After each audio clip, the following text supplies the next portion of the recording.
Okay, so that concludes the public input portion of the item. And so it's before the council. We have Councilmember McCune. Well, thanks to a lot of work with and by the community over the years and some phenomenal pulling together of ideas on the part of our city staff, I think it'll be pretty easy to craft a motion tonight, and I'll do that in a moment. But first, there were a couple of issues that came up in the testimony that I didn't address. One had been the validity of that air pollution study taken when the airport was closed for a few days, and I got to remedy that misstatement by talking to Ms. Ernst. I'm glad I got to do that. Another issue that came up a few times was that there are only a few vocal opponents, some people say, to the airport, who are homeowners who live nearby and are looking at their home values. And I just want to point out that while, yes, there are many people in Sunset Park and Ocean Park concerned about this issue, that before us tonight we have letters of support from the Pico Neighborhood Association, which is on the other side of Pico Boulevard, and much of it is actually north of the freeway. We also have letters of support from Northeast Neighbors and the Wilmot Neighborhood Group, both of which are north of Wilshire. So there are residents throughout this city concerned about what the airport operations as currently configured mean to our city, to our sustainability, to our environment, to the safety of our citizens, and to the children who go to our public schools. So this is not a limited issue, and if it was, we wouldn't be here all night as we have been working on this. The other thing I wanted to address was the I'll call it a canard, that if the council wants to close the airport, the only possible reason is to approve huge development on that site. I think former Mayor Feinstein sussed out the politics of that pretty well. Nobody would last here on the dais if they planned to do that. I also thought it was curious that one of the airport proponents said that Chicago shut down Meigs Field. And now there's wind whistling through the brush, nothing happening there. I guess there's no development pressure in Chicago. Part of my motion will make clear that my intent, and I hope the whole council's, is that we are looking only at low impact, low intensity use on this site. Frankly, it's not an appropriate site for the kind of development that might be appropriate in other parts of our city or the region. There's no mass transit anywhere near this site. So I think that argues for it. But let me try and put together a motion based on the staff recommendation. I think the staff recommendation here really lays out the direction we can take. But I would like to clarify and augment a little bit before I ask for a second, so we all know we're talking about the same thing. The staff wants us to well, part of the problem here is we have a written staff report, and then we had an oral staff report, and then we have the slide up on the screen. But in the written staff report, it said to continue to pursue city control of the use of its airport land. Let me say that again. It's its airport land. It's our land. It's not the FAA's land. One of the claims, which I believe is specious, that the FAA is making is that because some grant money changed hands, that we are obligated in some way till 2023. And so I would like to add to the staff recommendation, or maybe it's just a clarification, that we are more than willing to pay the money back to free that land. And we're prepared to write that check, and that'll be part of my motion. I understand the FAA has never accepted such a check, but that's their problem. Actually, if somebody offered me a check for that much money, but that's another story. So I'd like to make sure that we're making it clear that we are willing to pay the fee to free the land. The second part of the motion has to do with the future use of the airport land. And when we adopted the current land use and circulation element, there were a few parts of town we left out deliberately, and the airport was one of them. And with the other parts of town that we had left out, we knew what we wanted, and so we have since begun the process of what's called a specific plan.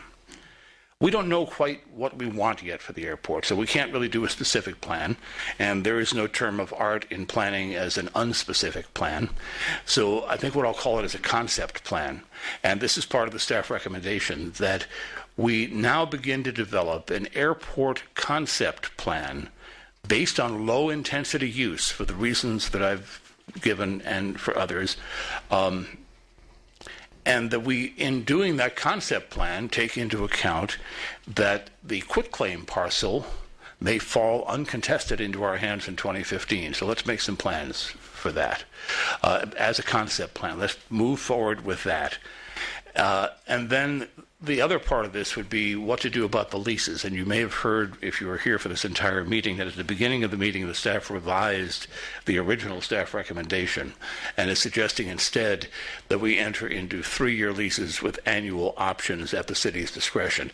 But I think what's key as we go and do that is that we have leasing guidelines that make sense for the airport.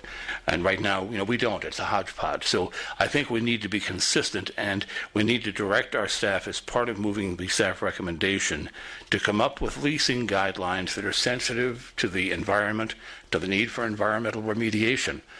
For instance, if you're digging a hole and you're digging a hole and you don't want to be in a hole, the first thing you do is put down the shovel. So in this case, if there are things happening at the airport that are going to require ever greater environmental remediation in the future at greater cost, the first thing we should do in the leasing guidelines is say you can't be doing those things anymore.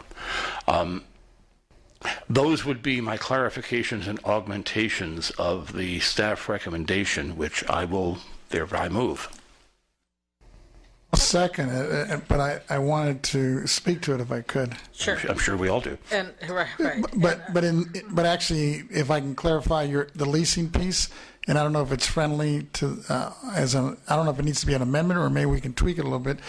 I'd like to recommend that we direct staff to sit or to review the recommendations that we had actually from the Airport Commission. I think they had kind of spelled out what would be permitted uses and what would not be permitted uses going forward. Actually, Thank you, because I had it in my notes and I missed it.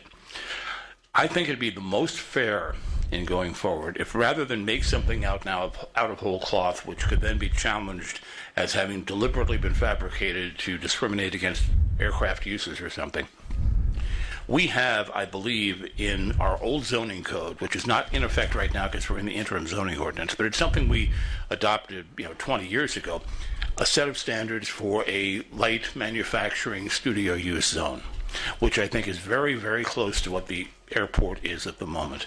So it'd be friendly for me to amend my motion that those leasing guidelines should at least be modeled on the definitions we had for the light manufacturing and studio zone. That's what you're suggesting. So you're okay with that? So that was the Airport Commission recommendation we heard from Chair Goddard, who's nodding his head. Okay, good. Oh, okay. Okay. Councilmember Vasquez, do you want to continue? Anything else you want to add? Okay. We also have other speakers. Councilmember Wintour? I'll be supporting the motion. I wanted to ask the maker and the seconder whether they would feel comfortable adding something else about evaluating our options regarding fuel sales at the airport. That'd be friendly to me as a subsection under what I said about environmental remediation. There's no doubt that with the industrial activity on that side over the years and the sales of fuel and our experience with MTBE and the leakage of fuel tanks, that there's probably a direct environmental issue with fuel sales. And we could figure out ways to limit fuel sales, to mitigate the impacts of fuel sales, even to take control ourselves of the fuel sales. I'm not going to specify that in the motion because what we're doing is we're directing staff to come up with these guidelines. But that interest and concern is friendly and in keeping with the motion. All right, thank you. Councilmember Holbrook. Here.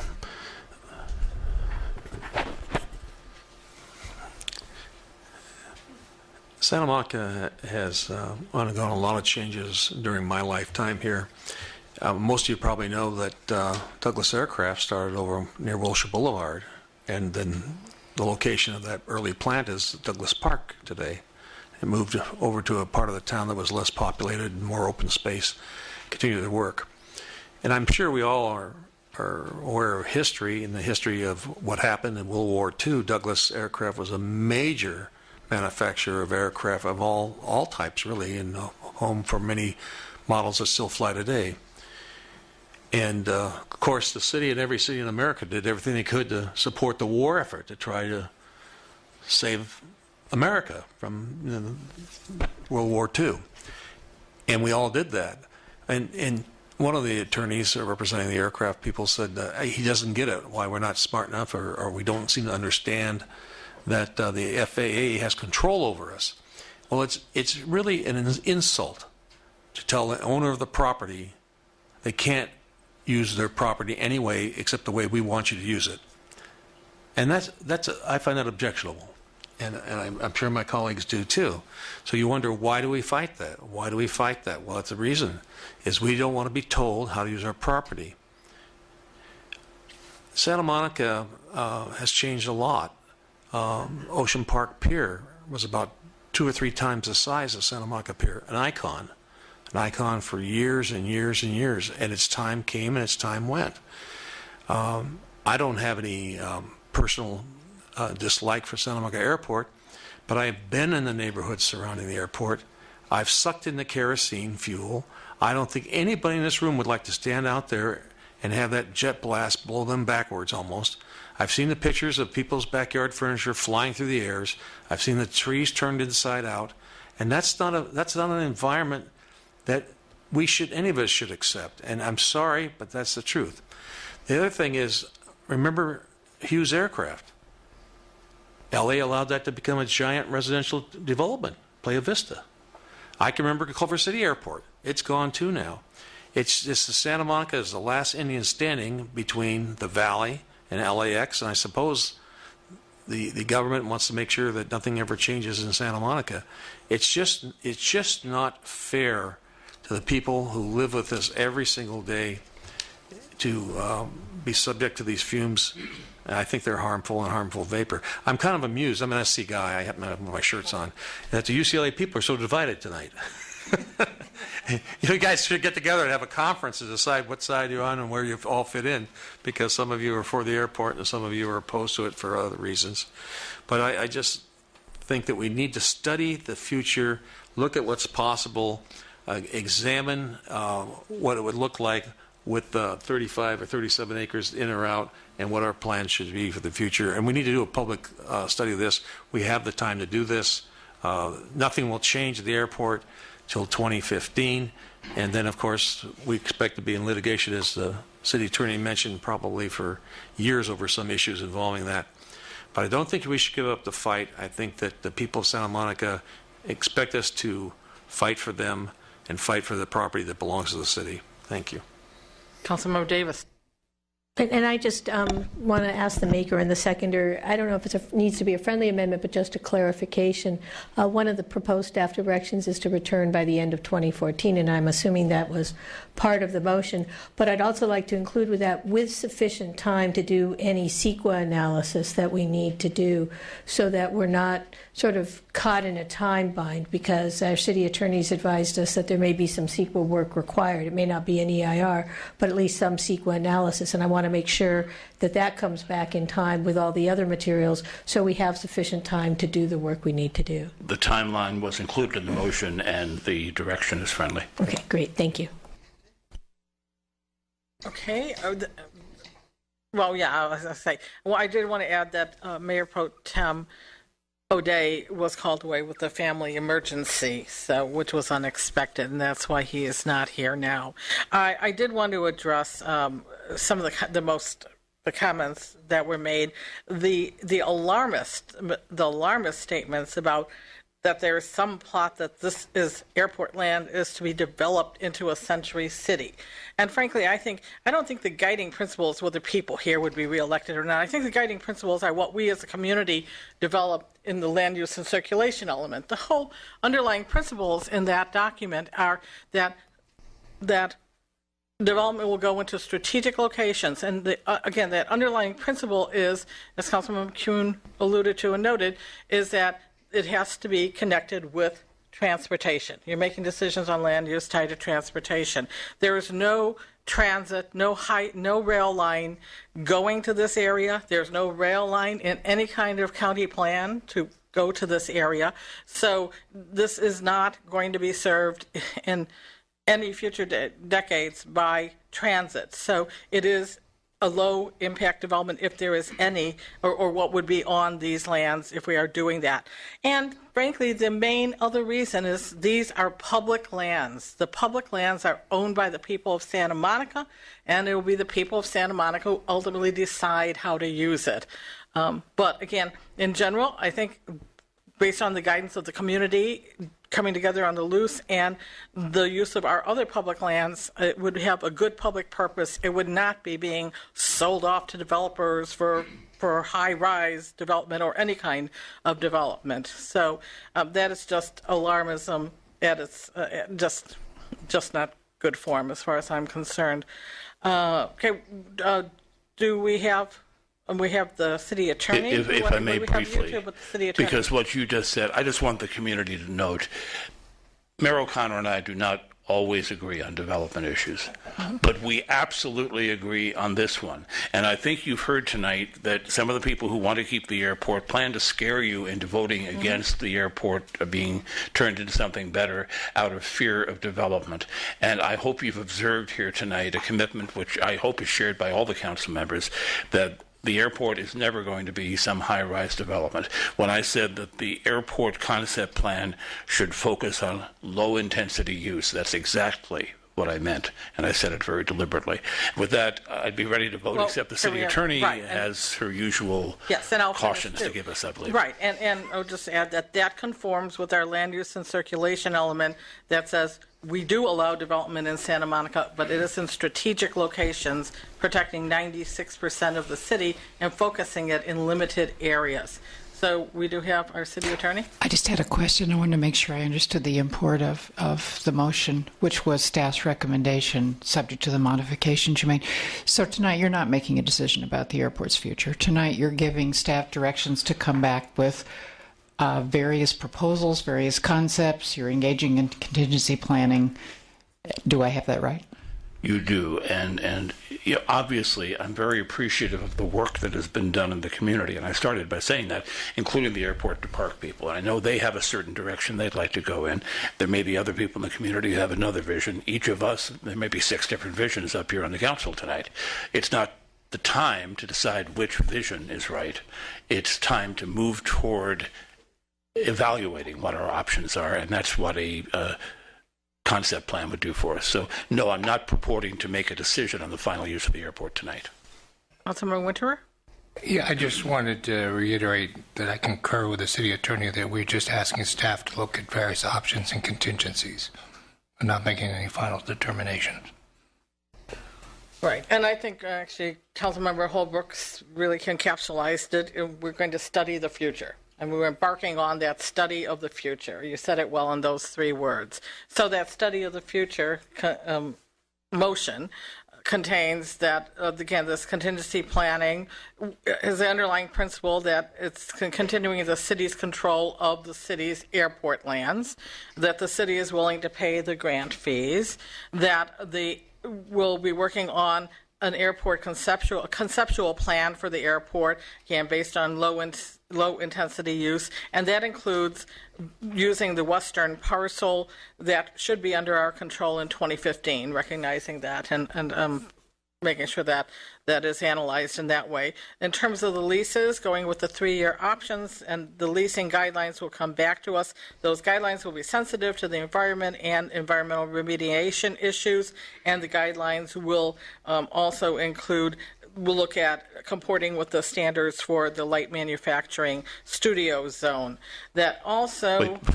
Just to be clear, and my intent was that those guidelines would come back and be adopted before we would extend the leases. Yes, right. The extension of leases would be evaluated against the adopted guidelines, and those guidelines would also look at things such as the environmental aspects of it, such as evaluating options regarding fuel sales, and that this will return by the end of 2014 with sufficient time to do and to identify and to do any CEQA or environmental review to recognize what that timeline would be. So that was the motion made by Councilmember Kuhn that was seconded by Councilmember Vasquez. So we're ready to vote on that. So we'll have a roll call vote. Councilmember McCune? Yes. Mayor Pro Tem O'Day is not present. Councilmember Winthrop? Yes. Councilmember Holbrook? Yes. Councilmember Davis? Yes. Councilmember Vasquez? Yes. And Mayor O'Connor. Yes, that motion passes. So that concludes item 8, and we'll now go on to our